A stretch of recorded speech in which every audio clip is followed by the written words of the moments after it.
Welcome back to another episode of the Deals for Dentists podcast. I'm your host, Dr. Eric Block. And through these podcast episodes, I'll be interviewing dental professionals and companies, and I aim to inspire, entertain, and educate you on the best tools and technologies out there. My goal is to help make your practice and career more profitable, efficient, and most importantly, more enjoyable. And be sure to check out my latest book, Stress-Free Dental Implants, Re-Energize Your Career with Implants, and my first book, The Stress-Free Dentist, Overcome Burnout and Start Loving Dentistry Again. And they can both be found on Amazon or thestressfreedentist.com. And today we're joined by Dr. Stephanie Stoddart. Thank you so much for joining us. Thank you so much for having me, Dr. Eric. Now, Dr. Stephanie Stoddart became a dentist to make a visible change in the lives of others because she didn't have dental care growing up in Jamaica. One of her greatest joys in practicing has been providing dental care to thousands of children in underserved communities. Dr. Stoddart leverages her healthcare MBA and Lean Six Sigma certification to make her offices more successful. She constantly negotiates for better employment terms for her team members and seeks to build the kind of vibrant environment that everyone feels at home in. Dr. Stoddart is also a wife and a full-time mom of 3 wild boys, ages 5 and under, and she understands the working parent juggle and is on a mission to help people fight for the balance they need and deserve. She enjoys spending time with her family outdoors and traveling, and a family goal is to travel to a new country every year. Wow, that is awesome. Thank you so much for joining us. Let's start with, I just wanted to hear your journey and how you got into dentistry. Oh, that's a long one. So as you mentioned, I'm originally from Jamaica. I knew at 4 I wanted to be a doctor, and within the British system back home, you either became a doctor or a lawyer. That's the path that you took. So I told my mom, I was like, I wanted to be a doctor, then I wanted to be a dentist, then I wanted to be a dancer, then I wanted to be a teacher. Then of course, as most 4-year-olds are, we change our minds every single day. But the long and short of it is when I got to high school, I had a natural talent for science and math and for working with people. So naturally, I went down the path for science, and that led me to chemistry, math, biology. And my dad figured out that Jamaica was not going to be the place for me to continue my career. He encouraged me to go to school here in the US. So when I was 17, I moved here, got a full scholarship to Mount Holyoke College in Massachusetts, and that's where my journey began. Massachusetts. So as an international student, I had lots of struggles being in more like financial, because I had to have a sponsor and all this other stuff. But needless to say, I figured it out and I got into all my dental schools. And I chose UConn, and actually UConn chose me because I felt like when I made that decision to go back into medicine, so I went and I got an engineering degree from BU. I like the combination of working with my hands, just like the tinkering of things that I do get from being a dentist, and the intersection of medicine and dentistry. That was something that really appealed to me, and UConn's program like satisfied all of my boxes in that regard. I got to dissect cadavers from head to toe. I knew about the human body much more than I knew about teeth for the first 2 years. So I always joke, the first half of my degree, Doctor of Dental Medicine, it was more of my MD because I felt like more of a medical doctor. And then the last half, we earned it 3rd and 4th year. So that's my journey in a nutshell. And now, are you still in Connecticut? Or do you practice in Connecticut and live there?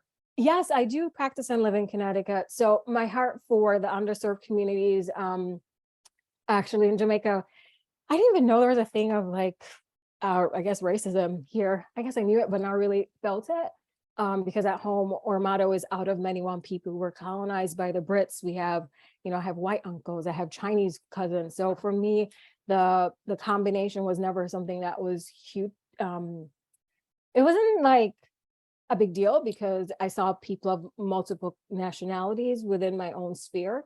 When I got to the US, that was the biggest shocker for me, that there was like black, whites, and it was just so pronounced. I'm like, what? This is unreal. But anyways, so that's where my heart for the underserved came out, because it just like people like me. I just wanted to serve people like myself, to make sure they had access to care. I always thought about if I were to go to a healthcare provider and they couldn't really connect with me in a certain way, it could affect the healthcare that I got. And that's why I became an advocate for being in these communities. So that's not without sacrifice, because typically within those communities, there is the system and the Medicaid system.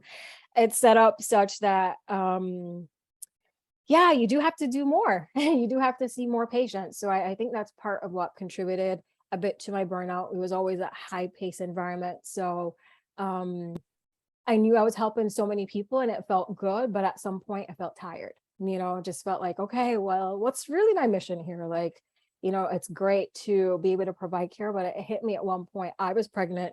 My patient was pregnant at the same time. And it's a good starting point. Like, oh my gosh, you're pregnant. What do you do? And it didn't even occur. I couldn't even talk. Like, I was just like, oh my gosh, you've been waiting for an hour. I have this 4-year-old to help. And I just felt like something has to change. I got to do something. I gotta change. So yeah, here we are. So I just wanted to back up a bit. Yeah. So do you practice, or did you practice in a community health Yeah. setting? Yep. In a community health setting in Massachusetts, mainly Massachusetts. So I've been out for about 9-10 years. Most of my practice has been within underserved communities. Yep.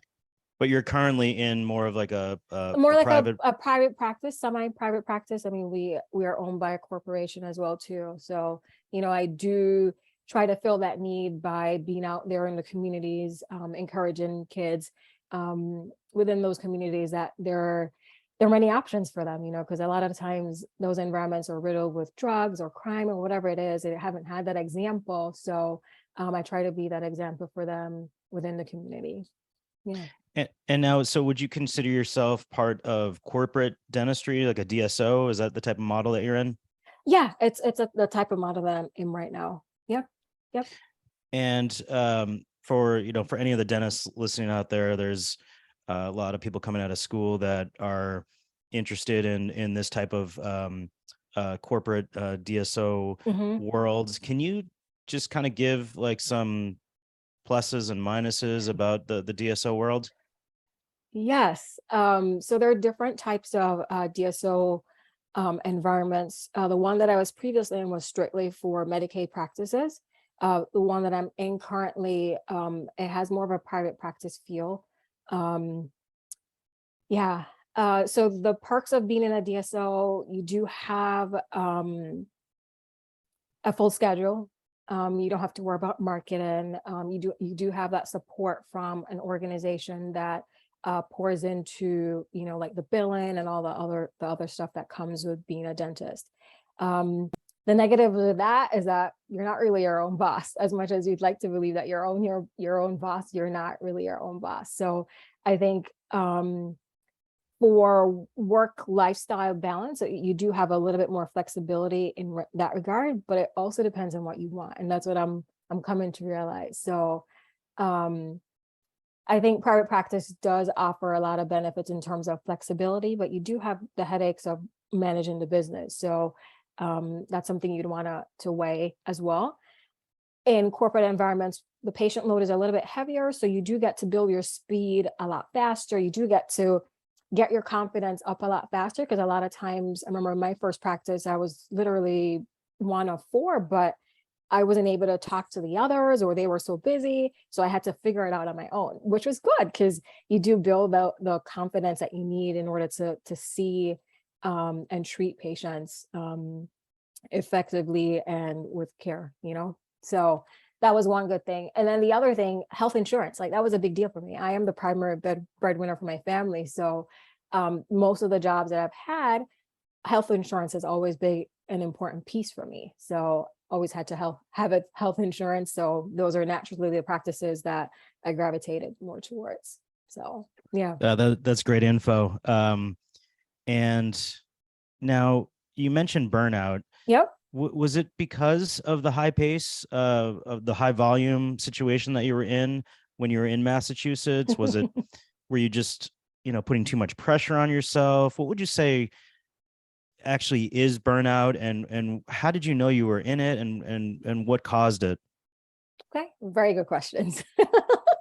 I'm still discovering that. So burnout, I just hosted a summit called Ban Burnout Summit, and what it was a 21-day experience for healthcare professionals. I mean, moms, dads. I just made it as open as possible because I can experience burnout as a healthcare provider, but my husband could experience burnout as a parent, or it was just a lot. And I think the pandemic, as there was a light from the pandemic. It allowed us to be more vocal. And that's what I truly appreciated from the pandemic. It allowed us to slow down in such a way that we were able to tune into our desires and tune into who we are. And I think with burnout, when I think of burnout, not only does it come with exhaustion, but it really does come with not knowing or being aligned with your vision for your life. So my vision is to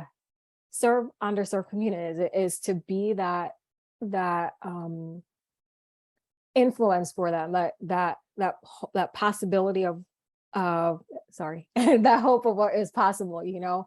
So that is like my truest connection. I think with the high-paced environment, it got a little clouded, and the fact that I was pregnant, a mom, I have all this other stuff going out. So maybe I didn't have my boundaries that I needed to have checked, giving away too much of my freedom. Okay, yes, I can do this. Yes, I could do that, but without truly thinking about what the cost would be. So I think now that I'm on the other side of burnout, I'm actually more busy, but it's more in a fulfilling way because I know what buckets need to be full in order for me to be my truest self. So you see entrepreneurs and you're like, wait, how are they doing this, and how are they not fizzing out? It's because they've tapped into what truly makes them themselves, and they're going with it. When you're not in alignment with whatever you're doing, you can feel the tension with inside, and that tension manifests itself as pain, maybe avoidance, maybe extra stress because you're just not where you need to be. So I think my biggest lesson from being burnt out and knowing that I was burnt out was I wasn't really being true to who I am. So, yeah. It almost seems like this has become part of your mission. You had the summit, Mhm. which can you explain more about the summit? And is there another one coming up? Yeah. So the summit was just I reached out. It was a challenge from my coach. So I've been coached. I knew that I tapped into myself through coaching. That's one way in which you can see the roadblocks that are in your way. A lot of times we get in our own way. So we have these big visions and maybe life gets in the way for us. Other things get in the way for us. And I felt like working with a coach, I don't even remember how she came into my life, but literally it came at the right time. So the universe looks out for you too. And she helped me to tap back into who I am. And as part of my journey, the challenge was to speak about it, like make it more normal. I know you do the same, like you've come out too since the pandemic, and you've made such great strides with sharing the struggles that us dentists face within practice. And that was one of the blessings of the pandemic, so that here am I saw there was a need for more to share, and I felt that the summit did provide the opportunity for me to do that and to connect with people. That's something that I was missing for such a long time. So I organized it across different disciplines. So I had like a mindfulness instructor, I had meditation, like all the things that truly make us us. So, we have to take care of our spiritual well-being or bodies. So I tried to tap into all those different pieces so people could get a flavor as to how to heal themselves too. So there's more to come. I'm still learning about the process, and self-care was a big thing. So we'll see what's around the corner, but I'm reaching out to authors, I'm reaching out to influencers, just those who really, really want to make a difference for others as well too. So, yeah. And this is an actual, it's all virtual, correct? Yeah, it was all virtual. So we recorded the conversation. So kind of like how we're doing today, we had set up some times, and they just talk about their experience with burnout and what they found that helped them to overcome it. and then they shared that with the audience, and the audience was able to reach back out and touch with them if they wanted to learn more about some of the strategies that they suggested. Yeah. And this was actually 3 weeks, correct? Yeah, it was 21-day summit. It was 21-day summit. So I guess going forward, with our engagements, we live in such a fast-paced environment. We want information at our fingertips right away. So I think 21 days, even though 21 days is like the magic number for forming new habits, I think maybe something a little shorter, just so we can get more engagement and get the word out faster. Because I found that with the summit, people tended to tail off towards the end. So maybe doing something a little shorter next time would be helpful. So I wanted to just wrap things up. Yeah. So I wanted to just wrap things up with Dr. Stoddart, who has given us so many great gems. Dr. Stoddart, what would you say? This is a two-part question. So how do we get a hold of you, number one? And number two, if you had advice for a young dental professional or a young entrepreneur, what would that be? Know your vision for your life. Really spend time tapping into your feelings. I feel that our feelings and our thoughts, like, they help us to remember who you are. I think for such a long time, I just kept stifling myself because I was in the busyness of the day. When you do get in touch with your feelings, you're connected at the core, and then your core and your heart will lead you to where you need to be next. So the vision for your life, just being very, very clear about that, and knowing that it's okay to say no, because every time you do say yes to somebody else, you're saying no to yourself. And then that part of you just withers away. And then the light that's really, really waiting to come out, it just gets darker and darker because you've turned it off for yourself. So vision and clarity are like my biggest things.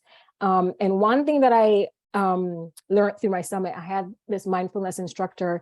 She gave me a challenge of doing a 20-minute quiet sit-in. Have you heard of that before? No, I So haven't. literally, you put a timer on for 20 minutes, you go into a room, no distractions whatsoever, and you just sit and you feel, and you're like, wow, you feel what comes up and what comes up to the surface, and you experience it in its entirety. And that was one of the really cool things about my summit, because I went across disciplines. I was able to get that little nugget that has changed my life yet again. So I've been practicing quiet sit-in, and it's been a game changer, because I'm feeling my feelings, and they feel great. And I feel what it really feels like to be sad and to be happy. And it's life-changing. So that's one thing I would encourage us to incorporate into a restorative practice as well too.